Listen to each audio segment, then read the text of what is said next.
Hello दोस्तों, तो आज आप लोगों के सामने मैं लेके आया हूँ कोशिका। कोशिका क्या होती है, कोशिका की डिफिनीसन और कोशिका की खोज किसने की थी और कब की थी, आज मैं इस वीडियो में आपको सब बताऊंगा। तो बिना स्किप के पूरा वीडियो देखिए, आपको पता चल जाएगा कोशिका क्या होती है, कोशिका की खोज किसने की थी। और करा के 9th लेसन में है ये पूरा कोशिका। अगर आपको कोशिका के बारे में पूरा नॉलेज है तो 11th की विज्ञान आपको पूरी समझ में आएगी, क्योंकि 11 की विज्ञान में आपको कोशिका के ही बारे में पूरे में बताया गया है। सबसे पहले क्या है कोशिका। कोशिका मतलब सेल, कोशिका की इंग्लिश होती है सेल। तो कोशिका की खोज किसने की थी, सबसे पहले आपको ये देखना है। कोशिका की खोज रॉबर्ट हुक ने की थी। किस सन में की थी? 1665 ईस्वी में की थी। कोशिका की खोज रॉबर्ट हुक ने 1665 ईस्वी में की थी। कोशिका मतलब सेल, कोशिका को इंग्लिश में क्या कहते हैं? सेल। तो इसकी डिफिनेशन होती है सभी जीवों की संरचनात्मक एवं क्रियात्मक इकाई है, कोशिका को निश्चित आकार नहीं है।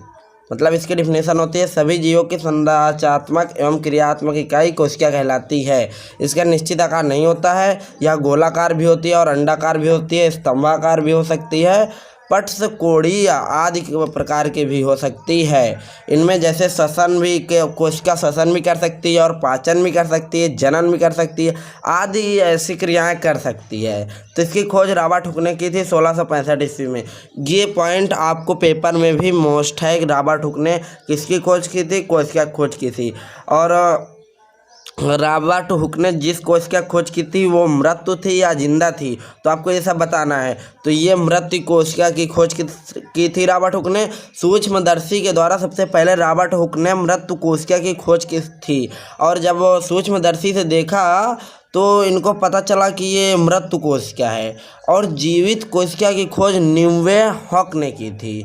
ये 1665 में किए थे और वो 1674 में किए थे, न्यूवेन हॉक।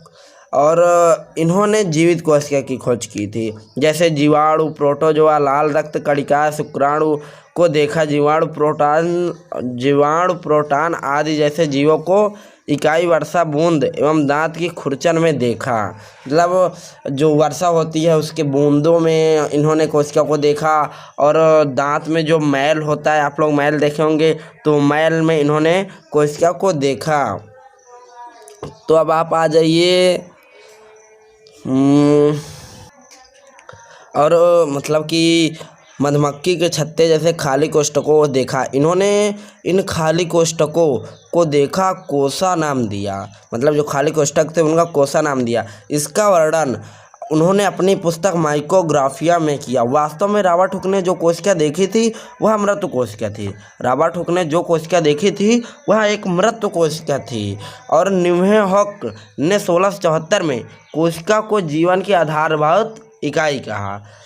न्यूवेन हॉक ने 1674 ईस्वी में कोशिका को जीवन की आधारभूत इकाई कहा। इन्होंने सर्वप्रथम 1683 ईस्वी में शुक्राणु 1683 ईस्वी में स्वतंत्र कोशिकाओं जैसे जीवाणु, प्रोटोजोआ, लाल रक्त कणिकाएं, शुक्राणु आदि को देखा। जीवाणु, प्रोटोजोआंस आदि जैसे जीवों को इन्होंने वर्षा की बूंद एवं दांतों की खुरचन में देखा। इन्हीं स्वतंत्र कोशिकाओं के बाद में एनिमल्क्यूल्स नाम दिया गया। इन्फोन्स कोर्टी ने 1772 में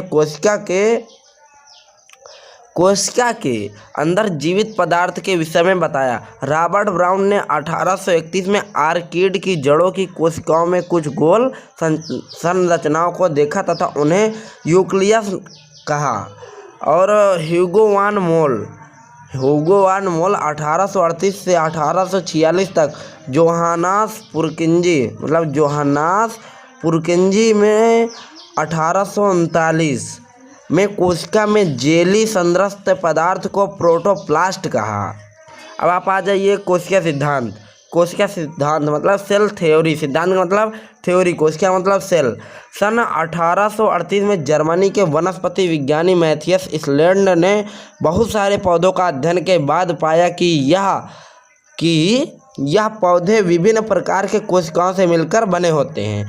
कोशिकाएं पौधों में ऊतकों का निर्माण करती हैं। लगभग इसी समय 1839 में एक ब्रिटिश प्राणी वैज्ञानिक थियोडोर स्वान ने विभिन्न जंतु कोशिकाओं के अध्ययन के बाद पाया कि कोशिकाओं के बाहर एक पतली परत मिलती है, मतलब कोशिका के बाहर एक पतली सी परत मिलती है, जिसे अब हम जीव द्रव्य कला कहते हैं।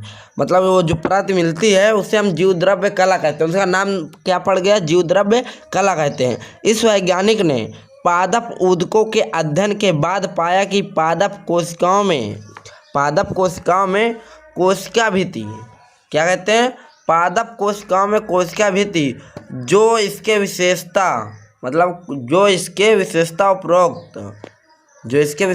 उपरोक्त एक मिनट थोड़ा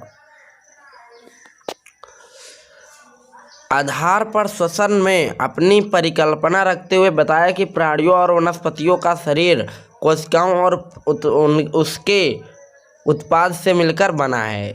स्लीडिन व स्वान ने संयुक्त रूप से कोशिका सिद्धांत को प्रतिपादित किया, यद्यपि इसका सिद्धांत यह बताने में असफल रहा कि नई कोशिकाओं का निर्माण कैसे होता है। तो पहली बार रुडोल्फ विर्चोव ने स्पष्ट किया कि कोशिका विभाजित होती है और नए कोशिकाओं का निर्माण पूर्ववर्ती कोशिका के विभाजन से होता है, जैसे ओमनिस सेलुला, ई सेलुला, ओमनिस सेलुला, ई सेलुला।